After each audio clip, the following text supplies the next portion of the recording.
Hello my dear students, कैसे आप लोग। आज मेरा जो लेक्चर नंबर 5 है, आज मेरा लेक्चर नंबर 5 है और टॉपिक हम क्या पढ़ रहे हैं, कोऑर्डिनेशन केमिस्ट्री। ठीक है, क्लास 12th का और टॉपिक हम पढ़ रहे हैं कोऑर्डिनेशन केमिस्ट्री। पिछले वाले लेक्चरों में मैंने आपको बताया था वर्नर्स थ्योरी के बारे में। ठीक है, मैंने आपको evidences in favour of Werner's theory पढ़ाया, मैंने आपको लिमिटेशंस ऑफ वर्नर्स थ्योरी पढ़ाया। क्वेश्चन की प्रैक्टिस आपने की, आपके क्वेश्चन सॉल्व हो गए, उसमें कोई दिक्कत तो नहीं है। Very good. आज हम जो टॉपिक स्टार्ट करेंगे वो है कौन सी, VBT, valence bond theory, valence bond theory, valence bond theory, short form VBT. ठीक है, valence bond theory, valence bond theory. ये वैलेंस बॉन्ड थ्योरी किसने दी थी? फर्स्ट लिखो आप, given by Pauling, given by Pauling, given by Pauling. Valence bond theory given by Pauling. लिखा आपने, वेरी गुड। अब लिखो आप पोस्टुलेट्स ऑफ वीबीटी। पोस्टुलेट्स इसके क्या थे? पोस्टुलेट्स ऑफ वीबीटी,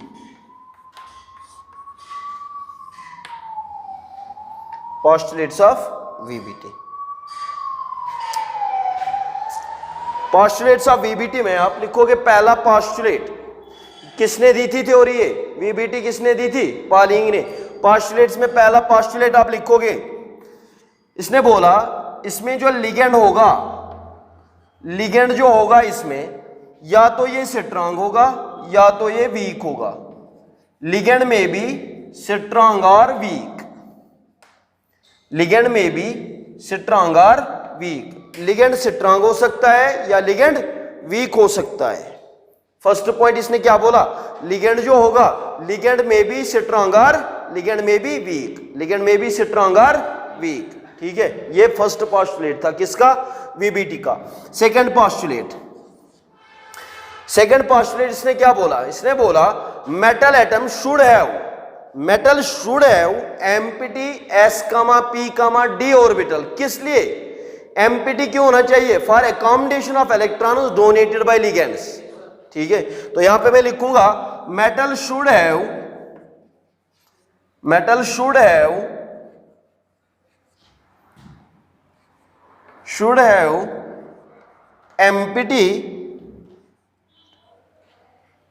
एम्प्टी या वैकेंट ऑर्बिटल। ठीक है, मेटल शुड हैव एम्प्टी और vacant orbital, vacant s, p, d orbital. क्यों वैकेंट होने चाहिए d orbital? For accommodation of electrons. तो लिखोगे आप for accommodation of, for accommodation of electrons donated bye, कौन डोनेट करेगा? Donated by ligands,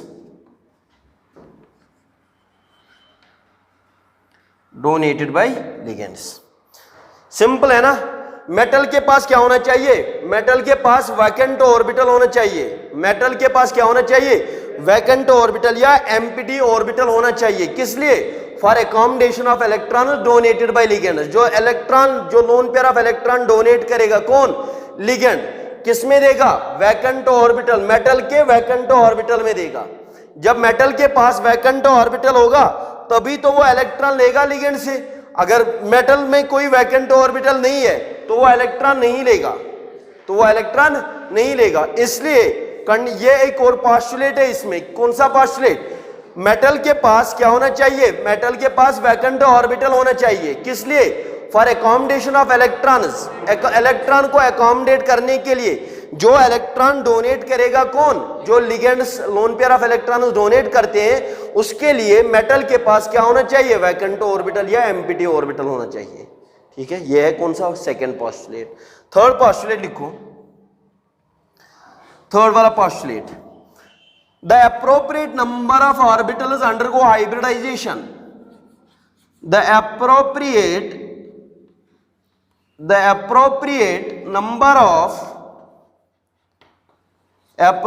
number of orbitals undergoes hybridization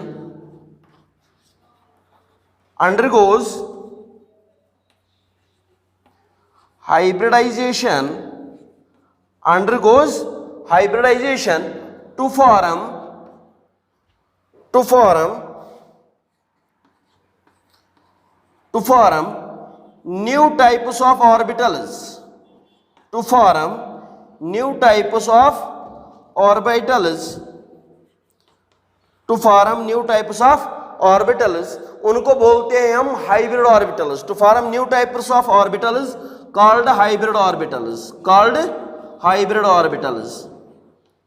hybrid orbitals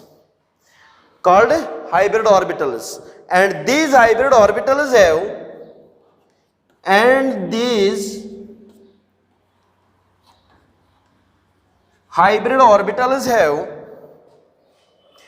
these hybrid orbitals have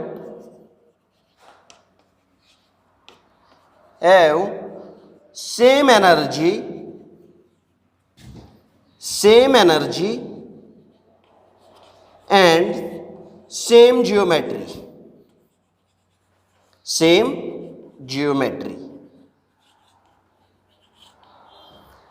क्या लिखा मैंने लिखा appropriate number of orbitals undergo hybridization. क्या, appropriate number of orbitals undergoes hybridization, बनाते हैं क्या, न्यू टाइप्स ऑफ ऑर्बिटल्स। क्या बनाते हैं, न्यू टाइप्स ऑफ ऑर्बिटल्स। उन ऑर्बिटल्स को हम क्या बोलते हैं, हाइब्रिड ऑर्बिटल्स। ये जो हाइब्रिड ऑर्बिटल्स होते हैं इनकी क्या होती है, same energy and same geometry. ये कभी क्वेश्चन पूछ सकता है एग्जाम में, hybrid orbitals have same energy different geometry, different energy same geometry, same energy same geometry. तो आप क्या टिक करोगे, same energy and same geometry. मैंने क्या बोला, मैंने बोला appropriate number of orbitals undergoes hybridization, appropriate number of orbitals undergoes hybridization to form new types of orbitals। क्या बनाते हैं, न्यू टाइप्स ऑफ ऑर्बिटल्स बनाते हैं। उन ऑर्बिटल्स को हम क्या बोलते हैं, हाइब्रिड ऑर्बिटल्स। और ये जो हाइब्रिड ऑर्बिटल्स होते हैं इनकी क्या होती है, same energy and same geometry. मैं एक्सप्लेन करूंगा ये सारे पॉइंट्स एक एग्जांपल से फिर लास्ट में, ठीक है। यह है समझ में, ये कितने पॉइंट्स आ गए, 3 पॉइंट्स आ गए किसके, पोस्टुलेट्स ऑफ वीबीटी। ये आप नोट करो जल्दी, और कुछ पोस्टुलेट्स लिखेंगे, फिर हम एक एग्जांपल से वीबीटी को एक्सप्लेन करेंगे, ठीक है। लिखा ये नोट किया आपने। मैं रब कर सकता हूं इसको,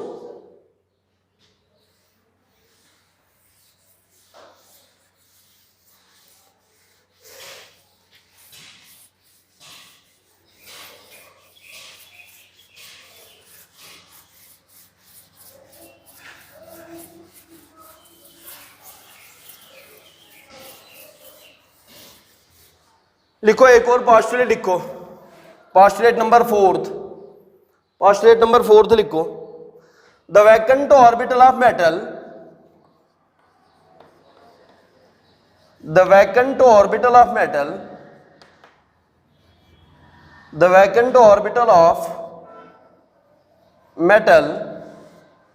ओवरलैप विद द, किसके साथ ओवरलैप करेगा, overlap with the filled orbital of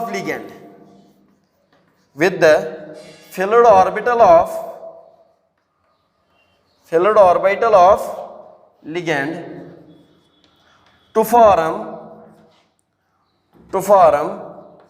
coordinate bond,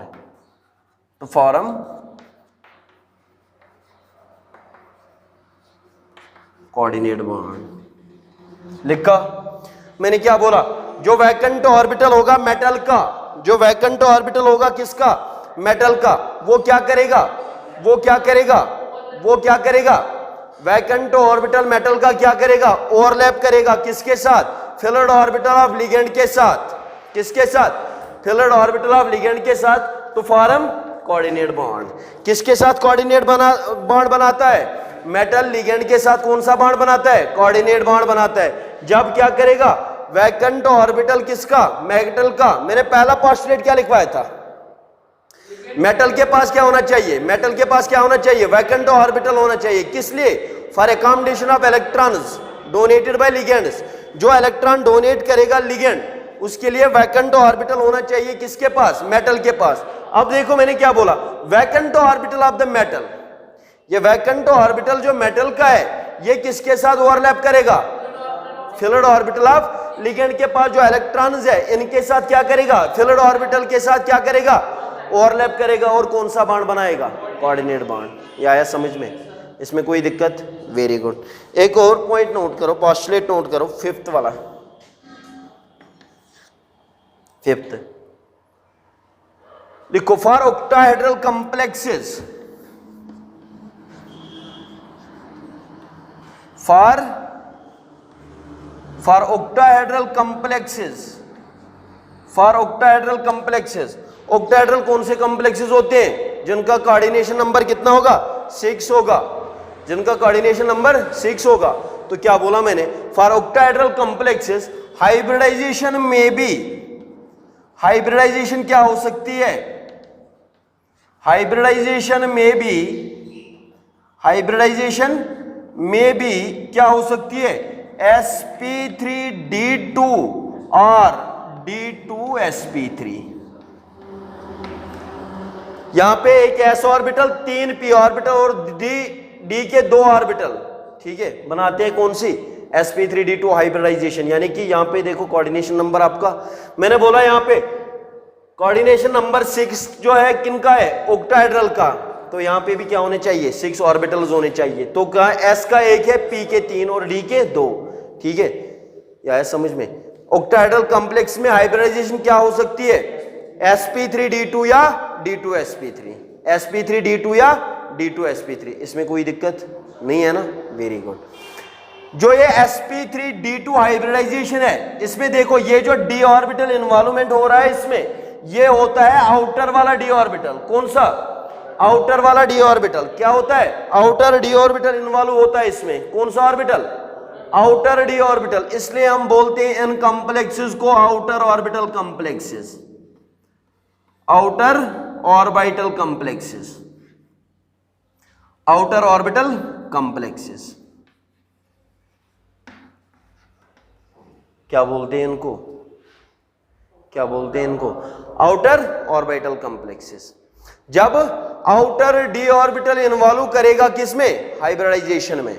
जब आउटर ऑर्बिटल इन्वॉल्व करेगा किसमें, हाइब्रिडाइजेशन में, तो इनको क्या बोलते हैं, आउटर d ऑर्बिटल जब इसमें इन्वॉल्वमेंट करेगा तो उनको क्या बोलते हैं, आउटर ऑर्बिटल कॉम्प्लेक्सेस, ठीक है।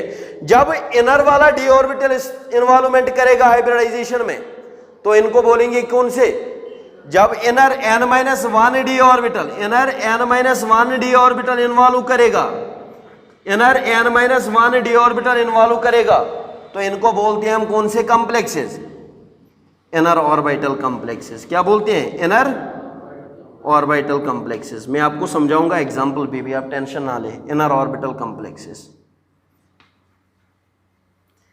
मैं एग्जांपल से भी आपको समझाऊंगा, इनर ऑर्बिटल कॉम्प्लेक्सेस कौन से होते हैं और आउटर ऑर्बिटल कॉम्प्लेक्सेस कौन से होते हैं, ठीक है।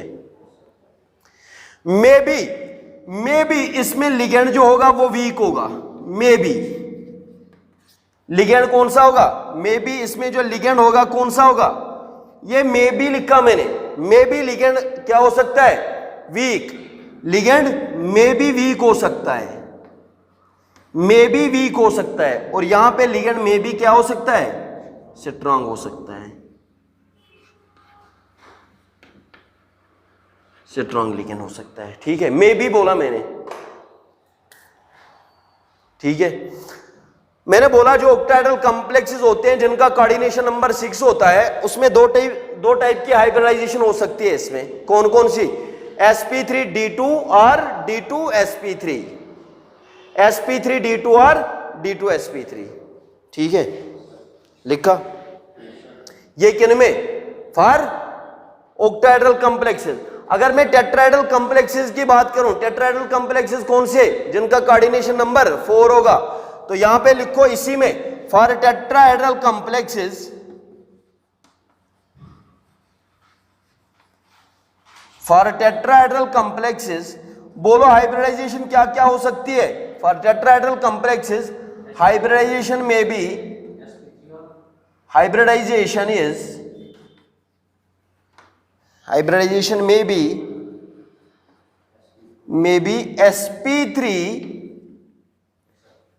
sp3 क्योंकि 3 p ऑर्बिटल और एक s ऑर्बिटल। ठीक है, sp3 और dsp2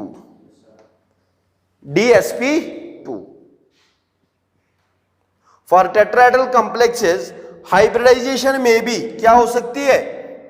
हाइब्रिडाइजेशन में भी sp3 और dsp2।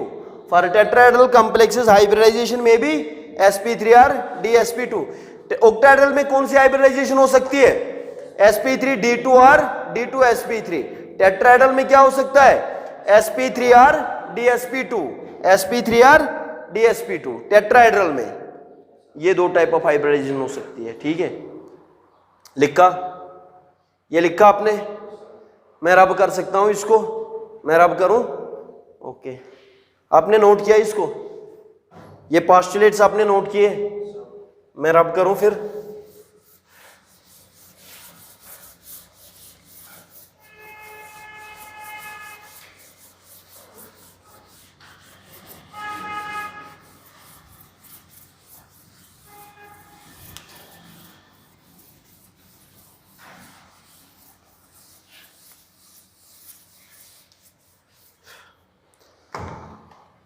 एक और पोस्टुलेट लिखो। कितने पोस्टुलेट हमने लिखे हैं? 6 लिखो। लिखो, strong ligands have tendency to pair up electrons. Strong ligands have tendency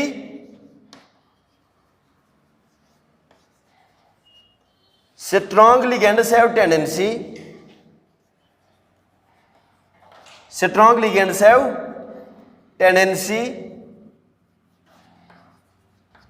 to pair up electrons, whereas weak ligands do not. Whereas weak ligands do not have tendency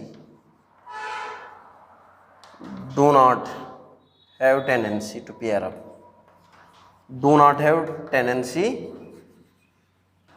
up,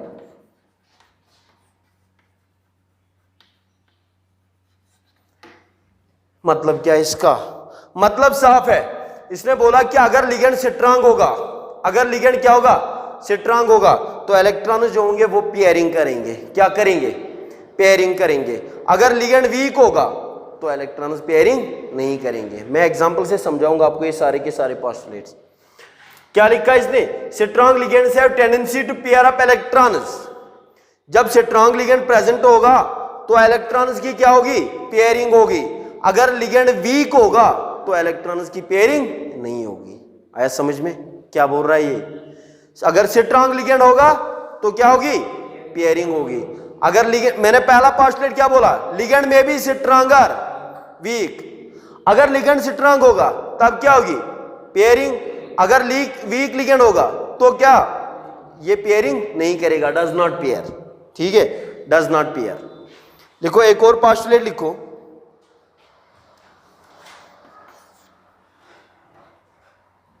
एक और postulate लिखो।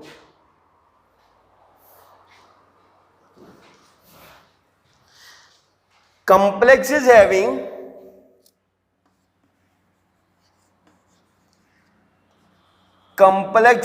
having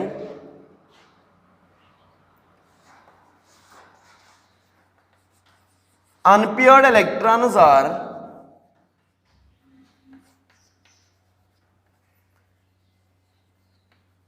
paramagnetic in nature, or complexes having unpaired electrons are paramagnetic in nature। ये बोल रहा है जिन coordination compounds में या जिन coordination complexes में क्या होंगे, क्या होंगे, अनपेयर्ड इलेक्ट्रॉन्स होंगे, तो उनका नेचर क्या होगा, वो क्या होंगे, पैरामैग्नेटिक। क्या होंगे, paramagnetic. And their magnetic moment is calculated by, इसी में लिखना, and their magnetic moment is calculated by, and their magnetic moment is calculated by mu is equal to root of n into n plus 2, where n is the number of, ये Bohr magneton Bm, Bm मतलब Bohr magneton, where n is the number of unpaired electrons, where is n is the number of unpaired electrons। लिखा। Magnetic moment को हम denote करते हैं किससे, mu से। Magnetic moment को हम डिनोट करते हैं किससे, म्यू से। जब हमें मैग्नेटिक मोमेंट निकालना पड़ेगा, क्या निकालना पड़ेगा, मैग्नेटिक मोमेंट निकालना पड़ेगा, तो हम कैसे निकालेंगे, root of square root of n into n plus 2, Bohr magneton, ये इसका यूनिट है, बोहर मैग्नेटन इसका क्या है, यूनिट है। तो n जो इसमें है, n इसमें डिनोट क्या करता है, n इसमें डिनोट करता है नंबर ऑफ अनपेयर्ड इलेक्ट्रॉन्स। आया समझ में, इसमें कोई दिक्कत। मैंने लिखवाया complexes having unpaired electrons are paramagnetic. जिस कोऑर्डिनेशन कॉम्प्लेक्स में या जिस कोऑर्डिनेशन कंपाउंड में क्या होंगे, अनपेयर्ड इलेक्ट्रॉन्स होंगे, वो क्या होगा, पैरामैग्नेटिक। अगर वो पैरामैग्नेटिक है तो उसका मैग्नेटिक मोमेंट हम कैसे निकालते हैं, mu equal to root of n into n plus 2, where n is the number of unpaired electrons. आया समझ में। एक और लिखो, और एक पॉइंट बोलो, क्या लिखेंगे, complexes having all paired electrons,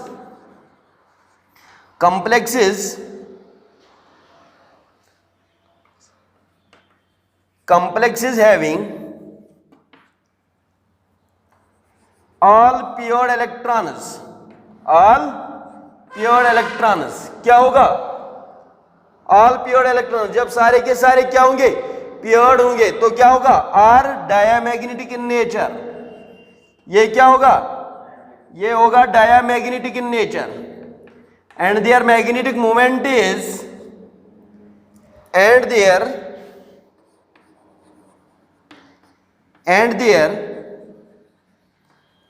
magnetic moment is कितना होगा, एंड देयर मैग्नेटिक मोमेंट कितना होगा, म्यू इज इक्वल टू किसके बराबर होगा, जब n का वैल्यू 0 आएगा, अनपेयर्ड कोई इलेक्ट्रॉन नहीं है, सारे के सारे क्या है, पेयर्ड है, 0 इंटू 0 प्लस 2, तो लड्डू आएगा 0 आएगा, and magnetic moment mu is equal to 0, and their magnetic moment is equal to किसके बराबर आएगा, 0 के बराबर आएगा। या आपने पास्टुलेट्स लिखे वीबीटी के, ये पास्टुलेट्स सब किसके हैं, वीबीटी के हैं। हम एक एग्जांपल उठाएंगे, उसी से डिफाइन करेंगे सारे पॉइंट्स, ठीक है। यह आया समझ में। मैंने बोला अगर किसी कोऑर्डिनेशन कंपाउंड के पास क्या होंगे, सारे के उसमें अनपेयर्ड इलेक्ट्रॉन्स होंगे, उसमें क्या होंगे, अगर उसमें अनपेयर्ड इलेक्ट्रॉन्स है तो उसका क्या होगा, वो होगा पैरामैग्नेटिक। क्या होगा, पैरामैग्नेटिक। और उसका मैग्नेटिक मोमेंट हम कैलकुलेट करते हैं किससे, mu equal to root of n into n plus 2 से। अगर सारे के सारे इलेक्ट्रॉन्स पेयर्ड है तो क्या करें, वो कौन सा होगा, वो होगा डायमैग्नेटिक, एंड मैग्नेटिक मोमेंट कितना आएगा, लड्डू 0 के बराबर आएगा। समझ आया। ये पोस्टुलेट्स ऑफ वीबीटी, किसके, पोस्टुलेट्स ऑफ वीबीटी। अब एक एग्जांपल उठाएं, उसको करें, लिखूं मैं एक एग्जांपल, उसको करें। ये मैं रब करूं, ये मैं रब करूं, ये है पोस्टुलेट्स ऑफ वीबीटी।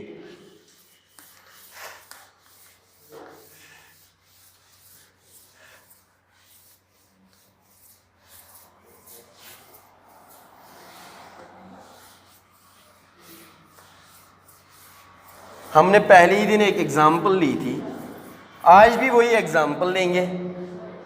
हमने पहले स्टार्ट से एक एग्जाम्पल ली है, आपको याद है कौन सी?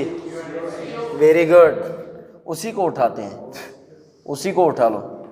CO NH थ्राइस का होल 6 3 पॉजिटिव, ये लिखेंगे, ठीक है, ये लिखेंगे एग्जाम्पल एक, ये एक एग्जाम्पल लिखेंगे। CO NH थ्राइस का होल 6 3 पॉजिटिव, क्लोरीन को छोड़ दो, आयोनाइजेबल स्फीयर के बाहर, कोऑर्डिनेशन स्फीयर के बाहर जो है उसको छोड़ दो, इस पे फोकस करो। बट एक पॉइंट याद रखना, एक शॉर्टकट मेथड, एक शॉर्टकट ट्रिक है। अगर आपको यहां पे न्यूट्रल लिगेंड दिखे, क्या दिखे? न्यूट्रल लिगेंड दिखे, यहां पे जो चार्ज होगी वही oxidation state central metal atom की होगी। आया समझ में? मैंने न्यूट्रल लिगेंड्स आपको लिखवाए सारे के सारे, मैं सिंपल अभी बोल रहा हूं क्या, अगर आपको यहां पे क्या मिल रहा है? न्यूट्रल लिगेंड मिल रहा है, यहां पे जो चार्ज होगी वही ऑक्सीडेशन स्टेट किसकी होगी? किसकी? सेंट्रल मेटल एटम की। देखो निकालते हैं, कैसे निकालेंगे ऑक्सीडेशन स्टेट? मैं लिखूंगा charge is equal to metal plus ligand. हम ऑक्सीडेशन स्टेट कैसे निकालते हैं? Charge is equal to metal plus lone pair, नहीं लिगेंड है, ये लिगेंड है। Charge is equal to metal plus ligand. Ligand कौन सा है? नेगेटिव है या न्यूट्रल है? कौन सा लिगेंड है? Charge is equal to metal plus ligand. हम ऑक्सीडेशन स्टेट किसकी निकालते हैं? सेंट्रल मेटल एटम की। किसकी निकालते हैं oxidation state? Central metal atom की ऑक्सीडेशन स्टेट हम निकालते हैं। निकालें, इसकी ऑक्सीडेशन स्टेट निकालें। मैंने आपको एक शॉर्टकट फंडा बोला अभी, क्या बोला?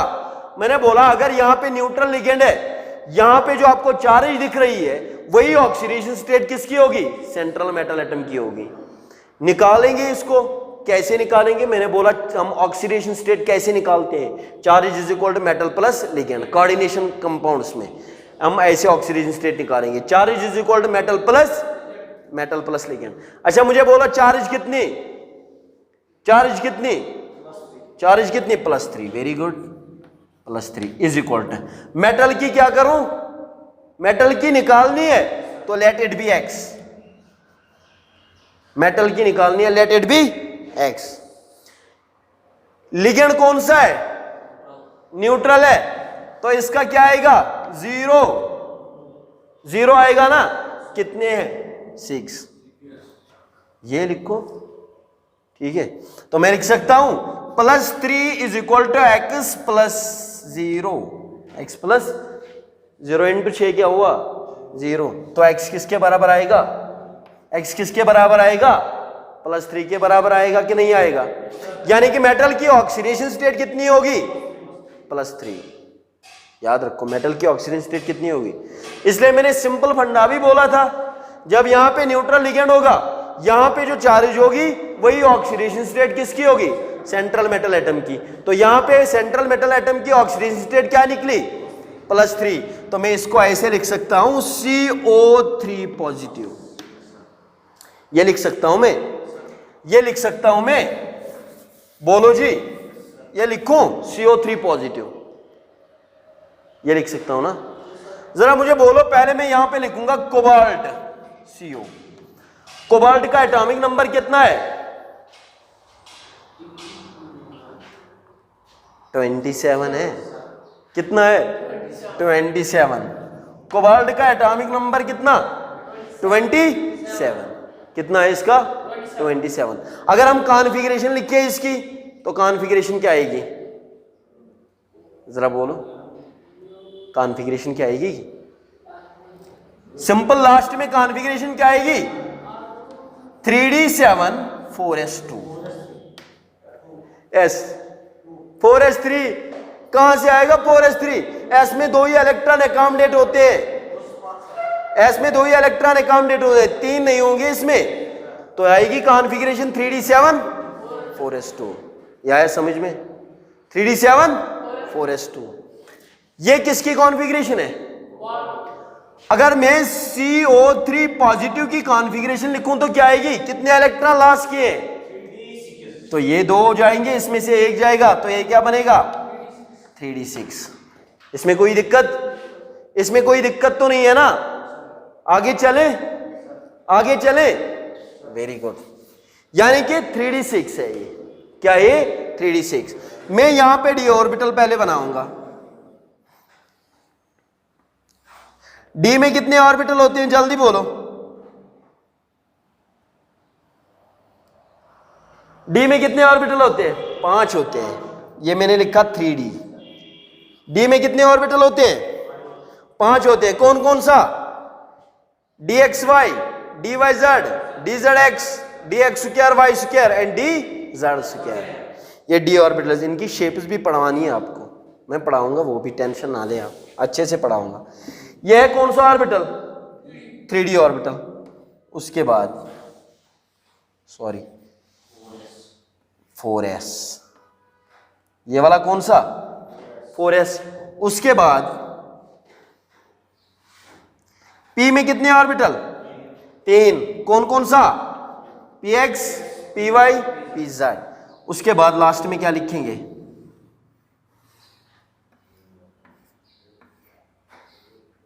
4d orbital. ठीक है, 3d आ गया, 4s आया, 4p आया, 4d आया। ये आउटर d ऑर्बिटल है, आउटर है कि नहीं है? ये वाला कौन सा है? इनर। आपको पता है मैंने इनर में लिखवाया n-1d ऑर्बिटल। n-1, n मतलब प्रिंसिपल क्वांटम नंबर। यहां पे अगर देखो कि कौन सा d ऑर्बिटल है, ये कौन सा d ऑर्बिटल है? Outer d orbital. मैंने सिंपली लिखवाया आउटर d ऑर्बिटल, यानी कि 4d ऑर्बिटल। इनर में मैंने लिखवाया n-1d इनर ऑर्बिटल। नहीं आ रहा है समझ में? नहीं आ रहा है, वेरी गुड, कोई बात नहीं, कोई बात नहीं। मैंने एक पोस्टुलेट आपको लिखवाया, हाइब्रिडाइजेशन में भी sp3d2 और d2sp3।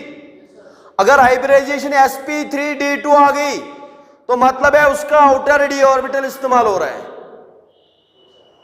अगर हाइब्रिडाइजेशन आई d2sp3, उसका मतलब है कौन सा ऑर्बिटल? इनर d ऑर्बिटल इस्तेमाल हो रहा है। लेकिन आउटर d में मैंने कुछ नहीं लिखा, मैंने डायरेक्ट लिखा outer d orbital is used. Inner में मैंने लिखवाया n-1d ऑर्बिटल, यानी कि n का वैल्यू कितना है? n का मैंने लिखवाया n-1d ऑर्बिटल, लिखवाया कि नहीं लिखवाया? n का वैल्यू क्या है? 4 है, 4-1d लिखो। 4-1 क्या बन रहा है? 3d। तो यही होगा ना इनर की नहीं होगा? यही होगा इनर d ऑर्बिटल। तभी मैंने लिखवाया n-1d इनर ऑर्बिटल, तो 4-1d ऑर्बिटल। सो ये बन रहा है 3d ऑर्बिटल। क्या बन रहा है? या आया समझ में? इसमें कोई दिक्कत? आगे चले, आगे चले, देखो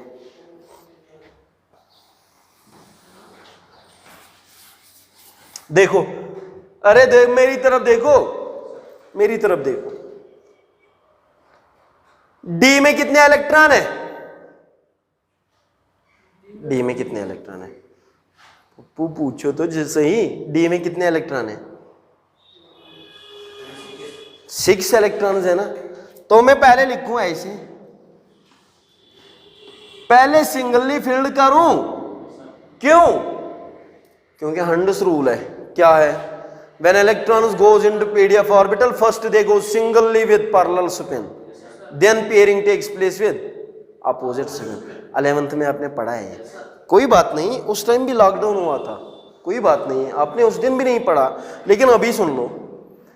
हंड्स रूल ने क्या बोला? उसने बोला जब इलेक्ट्रॉन जाएंगे किसमें? वैकेंट ऑर्बिटल में, पहले जाएंगे वो सिंगली फील्ड, सिंगली फील्ड करेंगे, और then pairing takes place with opposite spin. जब वो पेयरिंग करेंगे तो स्पिन क्या होगी? उनकी इलेक्ट्रॉन्स की स्पिन क्या होगी? अपोजिट में होगी। सिंपल ये बोला था उसने। डी में कितने इलेक्ट्रॉन है? d6, तो मैंने लिखा d6। इसमें कोई दिक्कत नहीं है ना? इसमें कोई दिक्कत तो नहीं है? Very good. आगे चले, आगे चले, वेरी गुड। देखो मैंने एक पॉइंट आपको बोला, अगर आपको याद है, मैंने बोला अगर लिगेंड स्ट्रांग है, अगर लिगेंड क्या है, स्ट्रांग है, तो इलेक्ट्रॉन्स क्या करेंगे, मेरे पॉइंट को देखो, पॉइंट को देखो, मैंने क्या बोला था, अगर लिगेंड स्ट्रांग है तो इलेक्ट्रॉन्स क्या करेंगे, पेयर अप करेंगे, पेयरिंग हो जाएगी इलेक्ट्रॉन्स की। ये अमोनिया जो है स्ट्रांग लिगेंड है, अभी मान लो जो अमोनिया है क्या है, ये स्ट्रांग लिगेंड है, तो इलेक्ट्रॉन्स की क्या हो जाएगी, पेयरिंग हो जाएगी। ये जो इलेक्ट्रॉन है इसके साथ पेयर अप करेगा, ये इलेक्ट्रॉन किसके साथ, इसके साथ पेयर अप करेगा, क्योंकि ये सिंगली फील्ड है कि नहीं है, सिंगली फील्ड है कि नहीं है, सिंगली फील्ड है कि नहीं है, सिंगली फील्ड है सर, पेयर अप करवा दो, करवा दिए मैंने पेयर अप। ये खाली हो गए, ये खाली हो गए। इन प्रेजेंस ऑफ स्ट्रांग, मैंने एक पॉइंट लिखवाया था, in presence of strong ligand pairing of electrons takes place, तो पेयरिंग मैंने की, इनमें की मैंने, पेयरिंग होगी ना, पेयरिंग। अब यहां पे 2 d ऑर्बिटल बचे हैं, क्या बचे हैं, यहां पे लिगेंड्स कितने हैं, कितने ऑर्बिटल्स चाहिए, 6 ऑर्बिटल्स चाहिए इलेक्ट्रॉन अकोमोडेट के लिए, जो डोनेट करेंगे 6 ligands electrons, loan pair of electrons donate करेंगे किसको, सेंट्रल मेटल एटम को, सेंट्रल मेटल एटम को। उसके लिए क्या होने चाहिए, यहां पे 6 लिगेंड्स है तो 6 ऑर्बिटल्स वैकेंट होने चाहिए, कितने ऑर्बिटल्स वैकेंट होने चाहिए, ठीक है।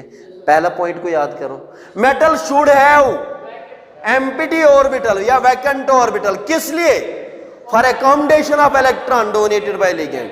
जब ये लिगेंड इलेक्ट्रॉन डोनेट करेगा मेटल को, तो मेटल के पास क्या होने चाहिए, वैकेंट ऑर्बिटल होनी चाहिए, होने चाहिए कि नहीं होने चाहिए। ये वैकेंट ऑर्बिटल है क्या, ये वैकेंट है क्या, तो यहां पे एक अमोनिया आएगा,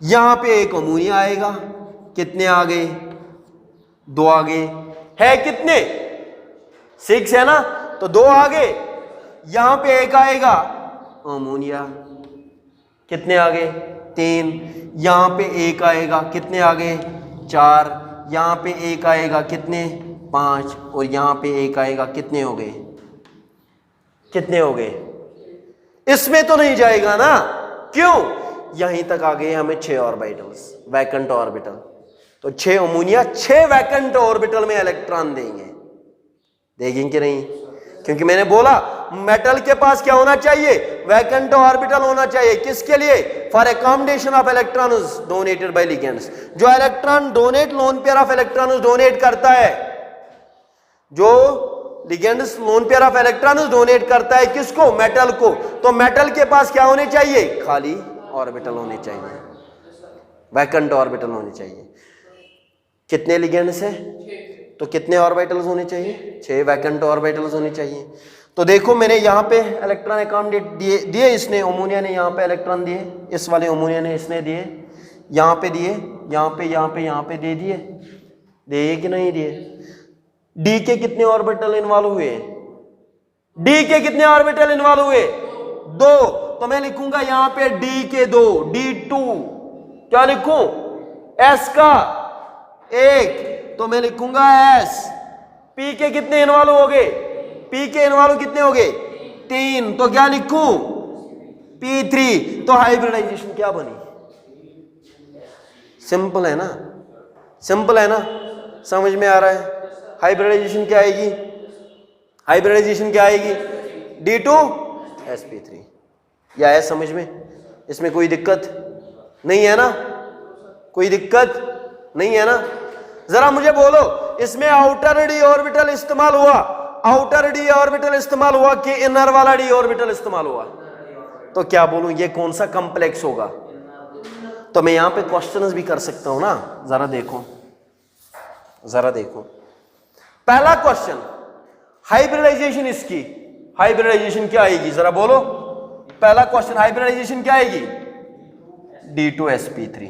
सेकंड क्वेश्चन, कौन सा डी, आउटर ऑर्बिट, ये आउटर ऑर्बिटल, ये कल क्वेश्चन पूछ सकता है, ये कॉम्प्लेक्स देगा और बोलेगा ये बोलो ये आउटर ऑर्बिटल कॉम्प्लेक्स है कि इनर ऑर्बिटल कॉम्प्लेक्स है, तो क्या लिखोगे, ये कौन सा कॉम्प्लेक्स है, इनर डी ऑर्बिटल कॉम्प्लेक्स, तो ये लिखोगे आप, ये है inner D orbital complex, inner orbital complex. क्या है ये, क्या है ये? Inner orbital complex. आपको समझ आ रहा है कि नहीं आ रहा है? सच बोलना।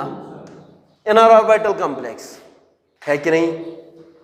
अब एक और बात, मैंने बोला जब लिगेंड स्ट्रांग होगा तो पेयरिंग होगी, तो करवा दी हमने पेयरिंग, ठीक है। जब लिगेंड वीक होगा तो पेयरिंग नहीं होगी। लेकिन उसके बाद मैंने कुछ पॉइंट लिखवाया था। क्या? मैंने बोला अगर लिगेंड पेयर अप करवा देंगे, सारे के सारे इलेक्ट्रॉन्स प्योर्ड है, सारे के सारे इलेक्ट्रॉन्स क्या है? प्योर्ड है, तो मैग्नेटिक मोमेंट कितना आएगा? 0 आएगा। अगर अनप्योर्ड इलेक्ट्रॉन्स है तो मैग्नेटिक मोमेंट कुछ ना कुछ तो आएगा। वो हम कैसे कैलकुलेट करें मैग्नेटिक मोमेंट? तो मैं आपको यहां पे क्वेश्चन बोलूं, मुझे मैग्नेटिक मोमेंट निकाल के दे दो। इसमें मैग्नेटिक मोमेंट कितना आएगा? इसमें मैग्नेटिक मोमेंट कितना आएगा? मैग्नेटिक मोमेंट कितना आएगा? 0। क्यों आएगा 0? क्योंकि यहां पे सारे के सारे क्या है? ये सारे के सारे कौन से इलेक्ट्रॉन्स है? प्योर्ड इलेक्ट्रॉन्स। कोई अनप्योर्ड इलेक्ट्रॉन बचा नहीं ना, तो ये कॉम्प्लेक्स कौन सा होगा? ये मैग्नेटिक मोमेंट इसका कितना आएगा? 0। अच्छा मुझे बोलो कॉम्प्लेक्स कौन सा होगा? पैरामैग्नेटिक होगा, डायमैग्नेटिक होगा? तो मैं लिख सकता हूं this complex is diamagnetic. Fourth question क्या होगा? ये होगा डायमैग्नेटिक।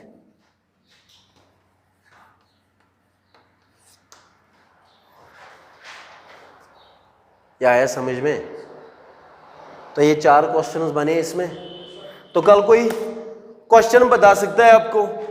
बोलो, वो कॉम्प्लेक्स देगा, बोलो इसमें हाइब्रिडाइजेशन क्या आएगी?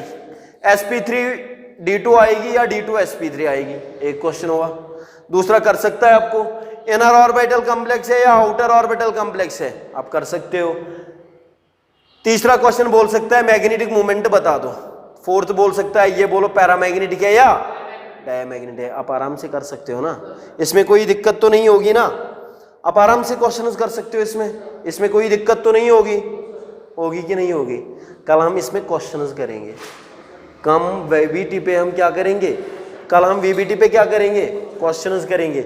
आज के लिए मैंने सिर्फ आपको एक एग्जांपल बता दी और ये वीबीटी मैंने इस पे शो किया, ठीक है। मैग्नेटिक मोमेंट, ये inner orbital outer orbital complex, hybridisation क्या हो सकती है, ठीक है। ये मैंने आज वीबीटी के पोस्टुलेट्स पढ़ाए। क्या पढ़ाया? वीबीटी के पोस्टुलेट्स। कल हम करेंगे वीबीटी पे क्वेश्चंस। क्या करेंगे? कल वीबीटी पे क्वेश्चंस करेंगे। मिलते हैं कल वाले लेक्चर में, तब तक के लिए अल्लाह हाफिज।